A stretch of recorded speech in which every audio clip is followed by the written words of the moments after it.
What's going down, YouTube? It's your boy Swisher coming back at you. You know what I'm saying? Giving you all my latest thoughts on everything that's happening. You know what I'm saying? I'm watching the recap of the New England and KC game. Shout out to KC, you know what I'm saying? Putting that L on the Patriots, you know what I'm saying? Like to see that. But let's talk about some things that are relevant to the Texans. Now, yes, our our offensive line has been suspect, and it kind of goes back to what I've been saying in my videos, and it would make a lot of sense if it happened, looking at what we have already, looking at our cap numbers and how they're looking with the players on our roster. We could afford to trade a guy like Brian Cushing, you know what I'm saying? Personally, I think it's time for McKinney to step up and take over as the defensive leader in the middle. That's just my opinion. Now, what does this help? Because, like I said, you free up almost, I want to say, at least a good $9 million in cap space that they're paying Cushing. Now, I'm not saying he isn't worth it, but let's call it for what it is. Cushing is not the same linebacker that he was coming out of UFC. You know what I'm saying? He's just not. And knee injuries have taken their toll, and now he's a former player of what he used to be. As when it comes down to the NFL, you got to be willing to, and you got to also know when to get rid of a player. Now the player who I would trade him for is Martavius Bryant. I'm not easing up on that because, and I was even on John Harris. He read one of my questions on Texans radio a few days ago, and they edited it out. You know what I'm saying? I guess because they don't do trade talks, on the Texans radio. But he answered my question, and he didn't agree with it. Well, he understood my point, but overall he said he wouldn't do it because he don't trust the fact that Martavius Bryant can stay on the field, due to off-field issues, which I disagree on, because after sitting out a whole year,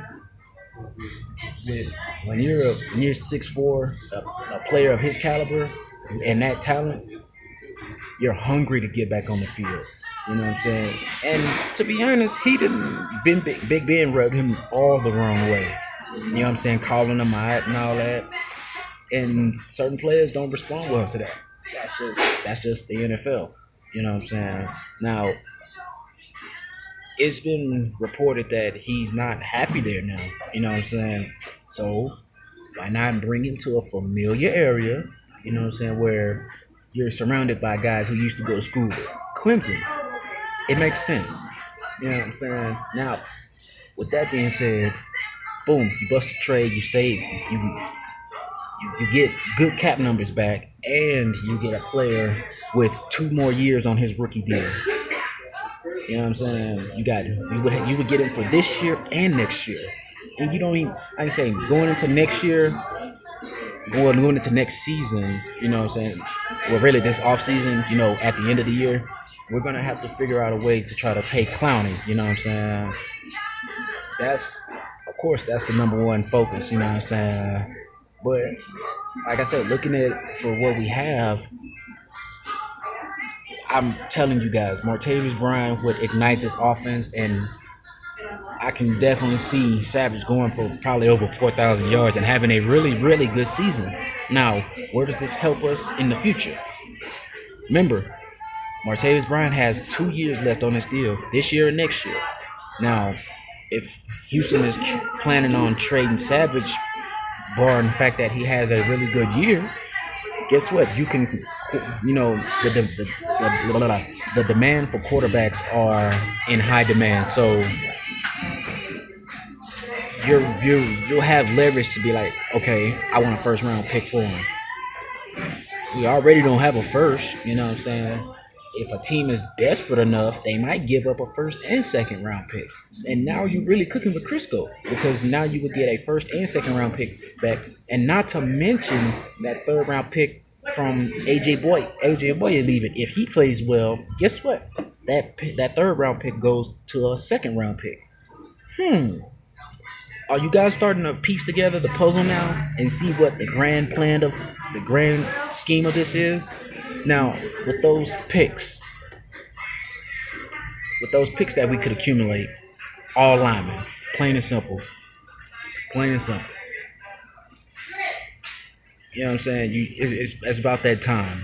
You want to go ahead and get you a future left tackle of the future, because it's clear that Julian Davenport is a solid right tackle. So get you a left tackle for the future. Suafilo sucks. You know what I'm saying? I hate saying that because I really wanted to see Xavier succeed, you know what I'm saying? But he didn't, you know what I'm saying? So it is what it is. I would have taken, and that's another thing. Martavius Bryant, he came out the same year that Clowney and them came out. He was just a 4th round pick. So guess what? When it's time to pay him, you're not having to dish out top dollar like how you would with Hopkins and Fuller and all those guys. And to be honest, if you look at how the contracts are set up now, if you really have to go out and produce, you know what I'm saying? You can't be hurt and then you know what I'm saying? You can't pull a Arian Foster here, you know what I'm saying? You can't pull that no more. You can't get hurt and still get paid. You know what I'm saying? The NFL has cut that shit out. You know what I'm saying? Especially when you're looking to get an extension, a contract extension, and you hurt, they gonna cut you straight up. You know what I'm saying? And that's just how the NFL works, you know what I'm saying? But yeah. So, like I said, looking at it for what we have, trading for Martavius Bryant would be the best thing for the Texans. Why? Because Savage ends up having a good year, and like I said, you can drive the quarterback market. You know what I'm saying? For whoever wants him and whoever is in need of a quarterback. You know what I'm saying? Because don't get me wrong, guys and NFL analysts are saying that this year might be a really good year for the quarterbacks and whatnot, but the mindset of NFL coaches don't change. You know what I'm saying? Some guys just don't feel comfortable having a rookie out there starting week 1. That's just facts. You know what I'm saying? Look at Bill O'Brien. He doesn't feel comfortable. He's comfortable with it, but he's got a guy already that's been in the system for 4 years. You know what I'm saying? He can move this offense, hopefully. And like I said, when you got to be willing to go out and give and get more pieces, you know what I'm saying, to become a true contender. I'm going to do another video later on where Bill Belichick, the guy who just won the Super Bowl last year, clearly puts that out there. Initially, you got to give up something in order to get something.